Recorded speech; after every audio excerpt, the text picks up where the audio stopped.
Assalamualaikum warahmatullahi wabarakatuh, sahabatku para petani sawit, apa kabar? Semoga kalian selalu dalam keadaan sehat walafiat dan selalu dalam lindungan Tuhan yang Maha Kuasa tentunya, amin.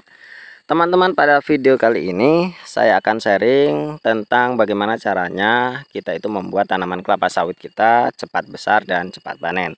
Tentunya kita sebagai petani, teman-teman, ingin segera dapat merasakan hasil panen dari tanaman kelapa sawit kita.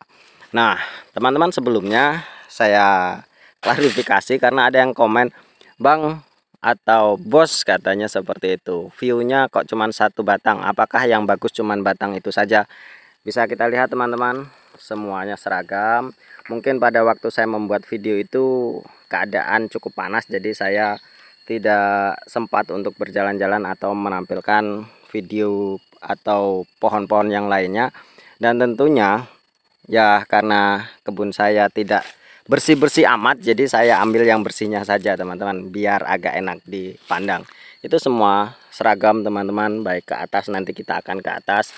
Dan ini tanaman baru saja yang saya tanam. Ini varietas 239 teman-teman. Di sana baru saya tanam sekitar usia 3 bulanan ini, karena benih yang saya tanam masih lumayan cukup kecil. Kemarin ya sekitar 7 bulan atau 6 bulan sudah saya tanam. Jadi saya lakukan perlindungan ekstra dengan pagar bambu dan saya bungkus dengan spanduk-spanduk bekas supaya tikusnya tidak naik.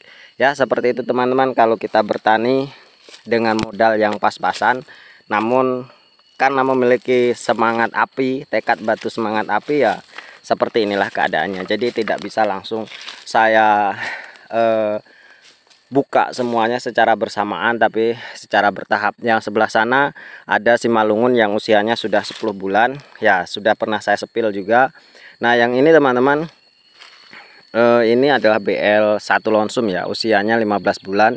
Di sana juga ada dumpi. Ya, saya ceritakan seperti itu supaya teman-teman itu merawat sawitnya dengan penuh ketekunan, dengan penuh cinta, dengan penuh kasih sayang, supaya memang nanti hasilnya luar biasa dan kita bisa mendapatkan hasil produktivitas yang maksimal. Nah, ini bisa kita lihat, ini yang BL1 teman-teman, usia 15 bulan. Yang sana 239 ya, ada sekitar 50-an batang. Yang BL1 ini sekitar 80-an batang. Kemudian yang simalungun itu sekitar 70 batang, dan yang dumpi itu sekitar 20 batang, karena memang kondisi lokasinya itu agak-agak berair namun tidak begitu berair, dan itu memang cocok untuk atau direkomendasikan dengan varietas dumpi. Ya, saya sesuaikan teman-teman, nanti hasilnya seperti apa akan saya terus sharingkan untuk teman-teman.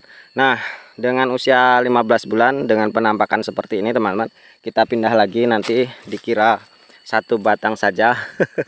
Ini teman-teman, ini BL1 usianya 15 bulan, sudah saya kastrasi.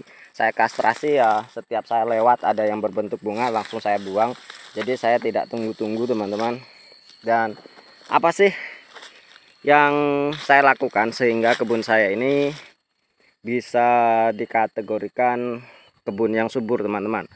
Lihat di sana seragam. Dan ini kebun tetangga saya, ini usianya sudah 2 kali lipat dari punya saya. Punya saya ini 15 bulan, yang ini mungkin sekitar 25 atau 30-an bulan teman-teman. Dan kondisinya ya bisa dikatakan masih senang, kalau mata memandang ini masih senang punya saya.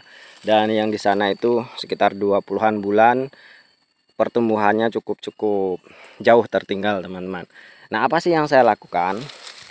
Bagaimana caranya supaya kebun yang saya miliki ini bisa tumbuh subur dibandingkan kebun-kebun tetangga saya? Tentunya teman-teman, saya tidak membandingkan dengan kebun orang-orang yang jauh, jadi saya bandingkan dengan kebun tetangga saya. Yang pertama teman-teman, ini patut dicatat ya, patut dicatat supaya ya nanti bisa menjadi literasi. Kalau ada yang bagusnya silahkan diambil, kalau memang tidak sesuai dengan teori atau tidak sesuai dengan pendapat teman-teman ya tinggalkan saja atau di skip atau bahkan ditutup videonya. Jadi teman-teman, yang pertama yang harus kita lakukan supaya kita mendapatkan hasil dari kebun yang maksimal, kita harus menggunakan benih yang baik teman-teman. Benih yang baik ini bukan sekedar varietas yang baik ya, bukan sekedar varietas yang baik, namun benih yang memang kita rawat sejak di MN atau PN teman-teman, di pre nursery ataupun main nursery. Jadi ini saya semai sendiri, ini saya beli kecambah sendiri teman-teman, kemudian saya semai sendiri dan saya rawat, kemudian ya saya lakukan dengan maksimal. Jadi saya lakukan pemupukan 2 minggu sekali di main nursery itu teman-teman, dengan menggunakan NPK, kadang pupuk tunggal juga, urea, KCL itu saya lengkapi. Jadi 2 minggu sekali saya tebarkan pupuk meskipun itu masih di polybag. Jadi pertumbuhan di polybag itu teman-teman, pertumbuhan di MN itu memang lumayan sangat-sangat baik sekali, sehingga ketika nanti kita pindahkan di lahan itu memang dalam kondisi yang sangat baik, perakarannya sangat baik, batangnya sangat baik, sehingga nanti setelah ditanam di lahan itu tidak lagi belajar mencari nutrisi atau menyerap nutrisi dari pupuk yang kita berikan. Itu teman-teman, itu lumayan cukup penting sih untuk diterapkan, karena itu hasilnya juga lumayan sangat signifikan. Karena ketika benih yang di main nursery itu jelek, nanti di lahannya juga stresnya lumayan cukup lama. Itu yang pertama.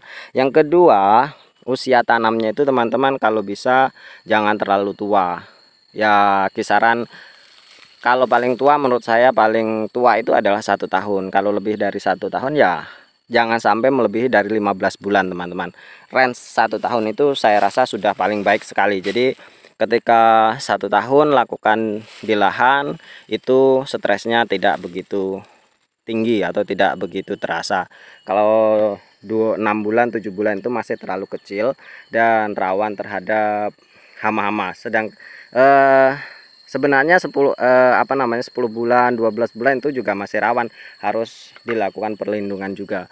Namun ya itulah suka duka kita sebagai petani, kita harus ekstra dalam merawatnya. Itu yang kedua teman-teman, usianya. Kemudian kalau ingin cepat besar, tumbuhnya ingin cepat bagus, ini saran saja teman-teman, silahkan boleh diaplikasikan atau tidak. Menurut saya penggunaan lubang tanam yang lebar itu juga mempengaruhi dari tumbuh kembang kelapa sawit kita teman-teman. Jadi saran saya buatlah lubang sekitar 60 kali 60 itu minimal. Karena saya ada contoh satu yang menggunakan lubang tanam 60 kali 60 itu pertumbuhannya jauh lebih pesat teman-teman. Itu silahkan dianu. Karena saya ada perbandingannya, itu batang itu yang memang lumayan cukup besar itu saya menggunakan lubang tanam yang lumayan besar, dan yang di bawah sana yang saya gunakan juga saya ya penelitian kecil-kecilan lah seperti itu, saya bandingkan memang pertumbuhannya lumayan lebih cepat itu teman-teman. Terus kemudian lakukan pemupukan teman-teman dengan rotasi yang 1 bulan sekali. Ini baru saya tebas teman-teman, jadi saya guyur sendiri saja ya, sambil ke ladang dapat 1 lorong 2 lorong seperti itu. Nah yang selanjutnya adalah pemupukan. Kalau bisa rotasi setiap bulan teman-teman, setiap bulan dengan menggunakan, kalau saran saya pupuk tunggal sih teman-teman. Kalau pupuk majemuk ini ya menurut pengalaman saya itu efeknya kurang greng atau kurang nyos dari ketimbang ketika kita menggunakan urea, KCL, RP ataupun dolomit dan lain sebagainya. Jadi rotasilah 1 bulan sekali. Misalkan bulan ini urea, besok itu bulan ini RP atau TSP, besoknya urea, kemudian besoknya lagi KCL, kemudian balik lagi di dolomit, dan seterusnya setiap bulan. Lakukanlah rotasi setiap bulan meskipun dalam dosis yang kecil teman-teman, tidak harus dosis yang besar. Namun kalau kita punya biaya dengan dosis yang besar itu lebih baik. Itu. Kemudian yang terakhir teman-teman, hindari penggunaan racun rumput yang berlebihan. Nah, di sana teman-teman sampai glowing, sedangkan punya saya ini katanya serut ya, atau bala atau apalah namanya, tidak bersih. Nah ini memang saya sengaja karena elevasinya miring, punya saya ini miring, jadi saya biarkan gulma-gulma ini untuk menahan dari nutrisi-nutrisi yang dikhawatirkan bisa hanyut. Kemudian efek dari penyemprotan kalau tidak berhati-hati ya bisa rusak pelepahnya teman-teman. Jadi ya sebisa mungkin piringannya dibersihkan ketika mau melakukan penebaran pupuk. Kemudian ya biarkanlah seperti ini, rumput-rumputnya tumbuh. Nanti kalau mau tebar pupuk lagi dibersihkan lagi. Ya dibersihkan seadanya saja. karena rumput-rumput ini tidak begitu banyak menyerap dari pupuk yang kita berikan. Beda dengan gulma-gulma daun lebar seperti ini. Nah, itulah teman-teman beberapa hal yang harus kita lakukan supaya memang tumbuh kembang dari kelapa sawit kita ini bisa baik dan bisa cepat besar, dan tentunya yang kita harapkan bisa cepat panen. Mungkin hanya ini teman-teman, supaya semoga bermanfaat. Terima kasih atas perhatiannya. Wassalamualaikum warahmatullahi wabarakatuh.